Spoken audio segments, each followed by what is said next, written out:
ಸಂಬಂಧಗಳ ಸಲಾಖೆಗಳಲ್ಲಿ ಸಿಕ್ಕಾಕೊಂಡಿರೋ ನಾವಾಯಿತು ನಮ್ಮ ಸಂಸಾರ ಆಯಿತು ಅಂತ ಹಾಯಾಗಿರ್ತೀವಿ. ಆದರೆ ಕೆಲವೊಮ್ಮೆ ಈ ಸಂಸಾರದ ಸಲಾಖೆ ನಮ್ಮ ಕುತ್ತಿಗೆಗೆ ಉರುಳಾದರೆ ಏನಾಗುತ್ತೆ ಅನ್ನೋದೇ ಇವತ್ತು ನಿಮ್ಮ ವಿಶ್ವಾಸ್ ಕಾಮತ್ ನಿಮಗೆ ಹೇಳೋಕೆ ಹೊರಟಿದ್ದಾನೆ. ನಮಸ್ಕಾರ, ಇದು Hushar Bengaluru on radio city Kannada in association with Bengaluru city police.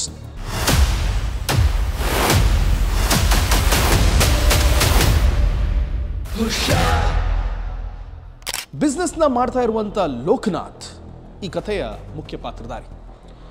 Lokanath Singh ತಂದೆ ತಾಯಿ ಇಲ್ಲದ ತಬ್ಬಲಿ, ಕಷ್ಟಪಟ್ಟು ಬಿಸ್ನೆಸ್ನ ಮಾಡಿ ಕೃಷ್ಣ ಸಿಂಗ್ ಅವ್ರ ಜೊತೆ ಸೇರ್ಕೊಂಡದ್ದು ಬಿಸ್ನೆಸ್ನ ಮಾಡ್ತಾ ಇದ್ದವನಿಗೆ ಅಕಸ್ಮಾತ್ ಆಗಿ ಕೃಷ್ಣ ಸಿಂಗ್ನ ಮಗಳು ಅಂದರೆ ಯಶಸ್ವಿನಿಯ ಮೇಲೆ ಪ್ರೀತಿ ಹುಟ್ಕೊಳ್ಳುತ್ತೆ. ಈ ಲೋಕನಾಥ್ ಸಿಂಗ್ಗೆ ತನ್ನದೇ ಆದ ಒಬ್ಬ ತಮ್ಮ ಇರ್ತಾನೆ. ಅವನು ಮದುವೆನ ಇವನ ಒಂದೇ ಹಣದಲ್ಲಿ ಖುದ್ದಾಗಿ ನಿಂತು ಧಾಮ್ ಧೂಮ್ ಅಂತ ಮದುವೆನೂ ಮಾಡಿಸ್ತಾನೆ. ಆದರೆ ಲೋಕನಾಥ್ ಸಿಂಗ್ ಲೋಕಕ್ಕೆ ಕಾಣೋ ಥರ ಇಲ್ಲಪ್ಪ ನನಗೆ ಮದುವೆಗಿದ್ವೆ ಬೇಡ ಅನ್ನೋ ಥರ ಇರ್ತಾನೆ. ಆದರೆ ಎಲ್ಲೋ ಒಂದು ಕಡೆ ಮನಸ್ಸಿನ ಆಳದಲ್ಲಿ ಪ್ರೀತಿ ಚಿಗುರುಡಿಯುತ್ತೆ. ಆ ಪ್ರೀತಿ ಹುಟ್ಟಿದ್ದೆ ಯಶಸ್ವಿನಿಯ ಮೇಲೆ. ಇಬ್ಬರು ಗಾಢವಾದ ಪ್ರೀತಿಯಲ್ಲಿರ್ತಾರೆ. ಮದುವೆ ಮಾಡೋಣ ಅಂತ ನಿರ್ಧಾರ ಮಾಡಿದಾಗ ಕೃಷ್ಣ ಸಿಂಗ್ ಅವರ ಫ್ಯಾಮಿಲಿಗೆ ಕೇಳಿದಾಗ ಇಲ್ಲ ಲೋಕನಾಥ್, ನಿನ್ನನ್ನು ಕೊಟ್ಟು ನಾನು ನನ್ನ ಮಗಳನ್ನು ಮದುವೆ ಮಾಡಲ್ಲ ಅಂತ ಖಡಕ್ಕಾಗಿ ಕೃಷ್ಣ ಸಿಂಗ್ ಅವರು ಹೇಳ್ತಾರೆ. ಇಬ್ಬರು ರೊಚ್ಚಿಗೆ ಹೇಳ್ತಾರೆ. ಇಬ್ಬರು ಹೋಗಿ ರಿಜಿಸ್ಟರ್ ಆಫೀಸಲ್ಲಿ ಮದುವೆ ಆಗ್ಬಿಟ್ಟು ಬರ್ತಾರೆ. ರಿಜಿಸ್ಟರ್ಡ್ ಮ್ಯಾರೇಜ್ ಆದಮೇಲೆ ಅವರಿಬ್ಬರು ಮನೆಗೆ ಹೋಗ್ತಾರೆ. ಎಲ್ಲಿ ಒಂದೇ ಮನೆಗೆ ಹೋಗ್ತಾರೆ ಅಂದ್ಕೊಂಡ್ರಾ? ಇಲ್ಲ, 2 ವರ್ಷ ಪ್ರೀತಿ ಆದಮೇಲೆ ಈ ರಿಜಿಸ್ಟರ್ಡ್ ಮ್ಯಾರೇಜ್ ಮಾಡಿಕೊಂಡು ಅವ್ರವ್ರ ಮನೆಗೆ ಹೋಗ್ತಾರೆ. ಇದನ್ನು ಆದಷ್ಟು ಕದ್ದು ಮುಚ್ಚಿ ಇಡೋ ಥರ ನೋಡೋದಕ್ಕೆ ಪ್ರಯತ್ನ ಪಡ್ತಾರೆ. ಒಂದು ದಿನ ಕೃಷ್ಣ ಸಿಂಗ್ ಅವರಿಗೆ ಲೋಕನಾಥ್ ಜೊತೆ ಯಶಸ್ವಿನಿಯ ಮದುವೆ ಆಗಿದೆ ಅನ್ನೋದು ಗೊತ್ತಾಗ್ಬಿಡುತ್ತೆ.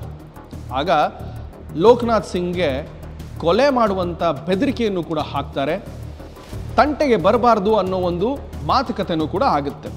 ಈ ಕಡೆ ಬೇರೆ ಡೆವಲಪ್ಮೆಂಟ್ಸ್ ಏನಂತ ಹೇಳಿದ್ರೆ, ಯಶಸ್ವಿನಿಗೆ ಲೋಕನಾಥ್ನ ಮೇಲೆ ಕೆಲವು ಸಂದೇಹಗಳು ಹುಟ್ಕೊಳ್ಳೋಕ್ಕೆ ಶುರುವಾಗುತ್ತೆ.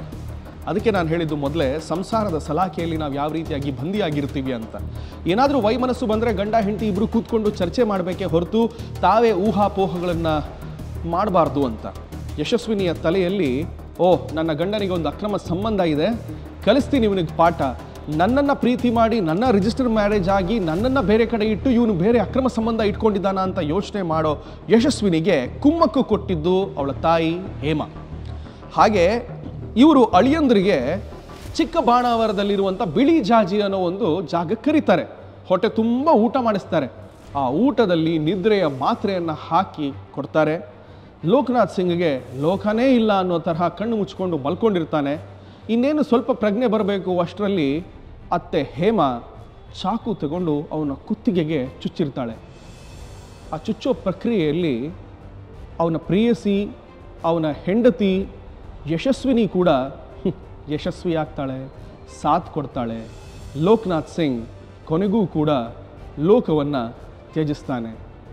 ಸಾಯೋ ಸ್ಥಿತಿಲಿದ್ದ ಲೋಕನಾಥ ಕಾರ್ನಿಂದ ಓಡಿಕೊಂಡು ಮೈ ತುಂಬ ರಕ್ತದ ಓಕುಳಿಯಾಗಿ ಯಾವುದೋ ಒಂದು ಕಡೆ ಓಡ್ತಾನೆ.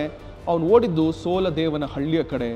ಸೋಲದೇವನಹಳ್ಳಿಯ ಪೊಲೀಸ್ ಠಾಣೆಯ ಪೊಲೀಸರು ಲೋಕನಾಥ ಗ್ರೌಂಡ್ನಲ್ಲಿ ಬಿದ್ದಿರೋದನ್ನು ನೋಡ್ತಾರೆ. ಅಲ್ಲಿಯ ಜನರು ಪೊಲೀಸರನ್ನ ಕರೆದಾಗ ಲೋಕನಾಥ ಆಲ್ಮೋಸ್ಟ್ ಕುತ್ತಿಗೆಯಿಂದ ರಕ್ತ ಬರ್ತಿರುತ್ತೆ, ಕೈಯೆಲ್ಲ ಕಟ್ಟಾಗಿರುತ್ತೆ, ಕಾಲುಗಳಿಗೆ ಏಟಾಗಿರುತ್ತೆ.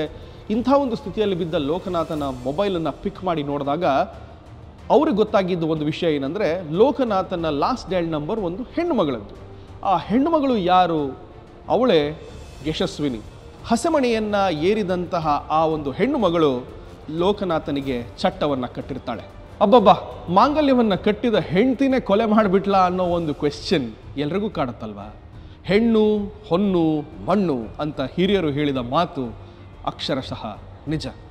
ಸಂಬಂಧಗಳು ಬೆಳಿಬೇಕು, ಸಂಬಂಧಗಳನ್ನು ಬೆಳೆಸಬೇಕೇ ಹೊರತು ಯಾವುದೋ ಒಂದು ಮಾತುಕತೆ ಬಂದಾಗ ಆಕ್ರೋಶ, ಯಾವುದೇ ಒಂದು ವಿಷಯ ಬಂದಾಗ ಉದ್ವೇಗಕ್ಕೊಳಗಾಗಿ ನಾವು ನಮ್ಮ ಮನದ ಸ್ಥಿಮಿತವನ್ನು ಕಳ್ಕೊಳ್ಬಾರ್ದು ಅನ್ನೋದೇ ಈ ವಾರದ ಸಂದೇಶ.